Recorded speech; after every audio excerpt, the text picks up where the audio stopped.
I've seen you brought a junket location with you. I did. You mean this? Yeah, yeah, yeah, right. Ah. So before we start, can I offer you something to drink, some popcorn, anything? Of course, I have a little vitamin C here. Oh, all right. That goes too. So, How and are you? very well, thank you so much. And thank you for doing this during lunchtime. It's actually lunchtime for you, right? What is it? Yeah, I don't even know what time it is anymore, buddy. Yeah, I think it is. So, are you gonna make some delicious potato skins based on the recipe of your character? Wow. Oh That would my be an option, God. right? Huh? Oh, that's funny. I love it. I love it. The what is it? My famous well, it was potato skins. That's pretty Yeah, awesome. the world famous. Yeah, world famous. That's amazing. Absolutely. So Michael, before we go to the serious stuff, I would like to ask some two fun questions because they are about topics that kind of that I enjoyed. You know, one of them being like your character describing himself like as a smart dad because he tells his daughter to come home early and that she doesn't have a boyfriend and stuff and everything. So, in your opinion, what is a smart dad? Oh, geez. I think it's so hard to be a dad. I mean, a parent of any kind. It's a good question. I think, uh, that can't be answered in this Zoom because it's not enough time. But I will tell you, Right. I think being an open person and someone who communicates with their children very much and exposes them to a lot of things. I remember, luckily in my life, in terms of what my parents did, they weren't overprotective of me at all. Oh So wow. I'm exposed to a lot of things. However, when it came to going away to school or being away from them and people were drinking or this, it's not like my parents were letting me drink at a young age. It's just Yeah. that I never overdid it. Where Uh-huh. I had friends whose parents were very, very hard on them, I remember, and didn't give them, like, it's if you don't give a little kid any candy Yeah, or yeah, yeah, yeah, yeah. he's like and like an Yes. animal. And I think the same thing can happen with alcohol, which could then possibly lead to Mm. drugs, saying when you get a little older. So one of the attributes that I feel pretty strong about of being a good parent, there are many, is being open and very communicative with your child. Oh yeah, absolutely. Totally agree with you. Yeah. And Yeah. the other question would be like, because it's also a thing in the movie whether you wrap gifts or not. So I was wondering, do you prefer to give and receive gifts wrapped or unwrapped? 100% receive wrapped. Yes. What? Oh, and the other way? The other way, I always have to wrap them. I'm never going to give a gift unwrapped, especially at Christmas, of course. Yeah. But I'm not good at it at all, man. Really bad, really bad. Like I never have the at the end, when you fold it and put the tape on, it's just a Yeah. ball with and then sometimes you don't cut enough, so there's a little space between on the back of the box or whatever it is where you have to put tape and then cut another Yeah, piece yeah, of yeah, yeah. Yeah, yeah, yeah, yeah. Same here. At the end, when I wrap something, at the end it looks like a huge candy or something where I just yes, roll everything. that's exactly right. Just Yeah. roll it in. Yeah, but certainly I think at Christmas you got to wrap and always Yeah, receive. yeah. Yeah. Absolutely, yes. So, you were an additional director on this project, and I was Yes. wondering, what would you say has been like the biggest influence you had on the project in terms of, on a creative level in that position? Well, listen, at the end of the day on this one, um, a lot of creative came from myself. And for me, what I believe in most is if you have access to the writers, you Hmm. use writers. And in this case, I had the Gear brothers. So I was Yeah. very fortunate, even though my feet were on the ground every day filming, Mhm. I had the Gear brothers to talk to because I produced on this as well. And the thing about it was you get a script and you fall in love with the writing, right? Now Mhm. you have to make the movie. That's a different thing. And then you Yeah. have to edit it. So it's but to all the little Easter eggs in the script, all the things that I truly fell in love with when I found the script, Mhm. I had to fight for throughout creatively on many levels, whether it be egos, people not liking it, whether it be COVID, whether it be we couldn't lock a certain location. So now we have to shift and change and pivot to make it. So at the end of the day, look, everybody's brought something to this. It's not my film, it's a collaboration, it's our film. But I Mhm. had to fight a lot, and I'm very proud for the things that we brought across the finish line because many of them, because now is the first time I'm hearing people see the movie and talk about Yeah. it. And a Yeah. lot of those things that creatively I fell in love with. Mhm. And when I called Darren Gear after I read it, I was on a plane 3 days later. I was like, oh my God, I see this, small town, beautiful Dante Gremlinsy Spielbergian beginning Yeah.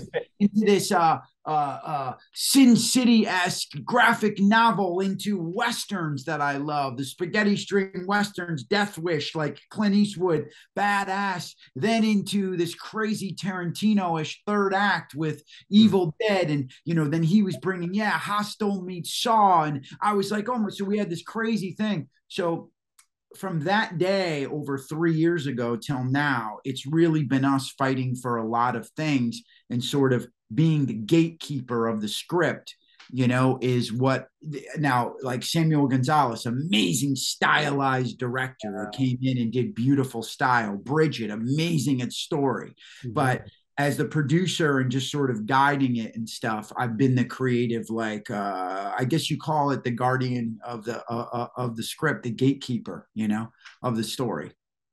And I say that with a lot of passion because I Yeah. never. It's hard to make a movie, and Right. the thing is, you're never gonna make everyone happy. And if you do, that's not a movie that I love, anyway. So the movie's not for everyone. I know that. But Mhm. what I am really proud of is that a lot of the things that I fell in love with the script have made it on the screen, and that's all I tried to do. And then a guy named Alan Kovac, who's the producer behind this whole thing, Yeah. never left he always had my back. And he was like, "Go, Michael, go. What do you need? Go." And that's huge, Uh, you know. So yeah, it's kind of a long answer, but it's just truth. yeah. Yeah. Yeah. Yeah. No, that totally. And but I believe that in the end, you have to work on something that makes you happy, right? And that You you're satisfied with. you have to. Like, the bottom line is this is so hard to do, and it's been 3 years or more, like literally like a family member, that Well, if you love it and you're not full of passion, mhm. it's like you have to feel like you can't possibly do anything else. That Right. Yeah. Yeah. Yeah. Yeah. and this has been my baby, like it's been the thing that Yes. fell in love with, and I wanted to play the character, and I love the script, and it's a fun popcorn movie. But at the end of the day, it's got a lot of twists and turns, but at the end of the day, hopefully it has a few questions you might want to ask about morality or religion Oh, or yeah. Yeah. you know so Absolutely.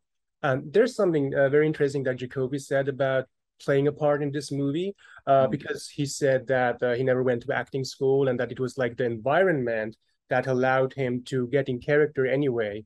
I was just wondering, because you went to acting school very early on in your career, I was wondering, what would you say, how much in terms of a natural talent do you already have to bring to an acting school in order to make sure that they get out the rest of you? Because sometimes you see actors going there and then you watch movies and you still feel like that they don't really have it, or that something is missing. yeah, well, Jacoby's so good in this. Did you get to interview him? No, no, no, no. I've seen him say that in the featurette, actually. Yeah. Yeah, he did. Yeah. Well, here's the thing. I think, acting, it's all about the work. It takes a lot of work. And I think, it may not be it's certainly not for everyone. Yeah. You have to be able to access all these different emotions that, we were talking about earlier, like raising a kid, like, if the kid's crying, it's hard to keep going. Don't cry, don't cry, don't do Yeah. this. We're Yeah. told all this as children, right? Mhm. Don't do this, stand like this, do that. So then when you go as an actor, you want to unpeel all that and let all that go and be able to, because Yeah. kids should be the best actors because they're so full of passion and enthusiasm and, Yeah. cry like that. And so I guess it has a lot to do with your upbringing, but you could also have a very tough upbringing and still be a great actor. But you have to be able to do the work and peel back the onion and sort of commit, man. It's a lot of work. Like it's not what you think. And like, look, we're not digging ditches. It's not that. But I think, Jacoby, for instance, he's a storyteller with his music, right? So he's an Yeah. artist, he's an Exactly. open vessel. Yeah. So in this case, he had to just make it a little smaller and put it behind his eyes. And it's always about the pinch, never the ouch. You know what I mean? Like what is making you feel this way? And in this case, it's very smart of him to have said he used what was on set because I had to do that. You always have to.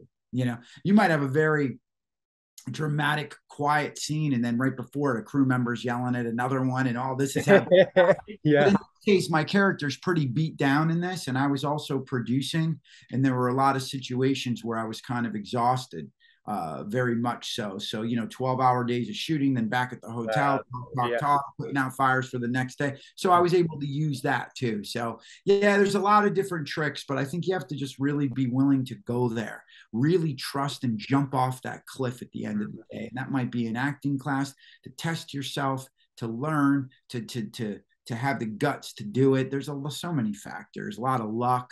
It's just it all comes together, hopefully. Yeah, right, right. And I like the wing at the 80s, and that one-liners are also a thing in this movie, obviously. And I was wondering because the fascinating thing about one-liners is they are either super cool or like silly, or sometimes even both.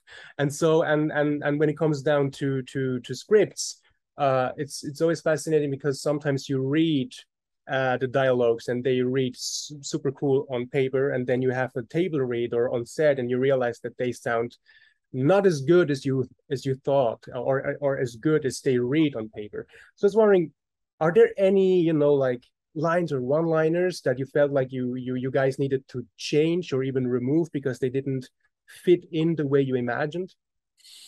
The thing about those, I think we shot them all, and I think they all made the script. I think that's one of the things you have to creatively fight for because I love that, like you said, with the nod to the '80s. And if you get the script and you understand it, then you're gonna go, oh, these are Yeah. corny. John Bishop, they're dad jokes too. You know what I mean? Like it's like he's a dad and he's a little corny. He's a pastor. He's a man of the community. But I think from his perspective, you have to play him really truthful. And I just looked at it as like he loved all these movies, and I think it's so fun to nod at the one-liners though that we use, and then we circle back and like do it at the end from the Christmas tree lot without giving too much away.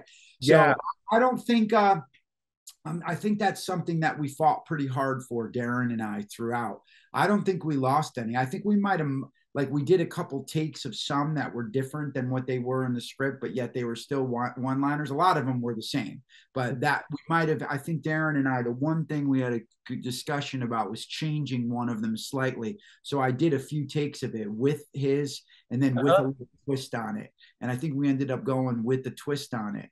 But he still to this day I think wants the original. They both work though, but besides that, it's true to what he wrote. You know. Awesome, man. Awesome. But speaking of like the Christmas and the Christmas tree, because a subject in the movie is also like crossing lines, and crossing lines can be like something small or something big, because at the beginning we see like the guy when they are trying to get the Christmas tree back from the guy, like the guy is crossing the line by taking the tree and then by pushing your character, and Yeah. then your character then has like to make the decision if he wants to cross an even bigger line by taking that minute that is offered to him. And so it's like a subject that goes through the movie in a way. Correct me Absolutely. if I'm wrong. Oh, absolutely. And does he choose to be passive, or do you stand up for yourself? And that's the whole. It teeters on, and it lives on that. sort of provocative question, of retaliation, revenge. It's the oldest tale, right? That there is. It's that primal instinct, that urge. And I think that it does go from very small to very big. And I think that's what happens to the character. By the end, he's one person. I mean, by the beginning, he's one person. And by the end, he's a completely different guy. And you could sit there and say, what do you do?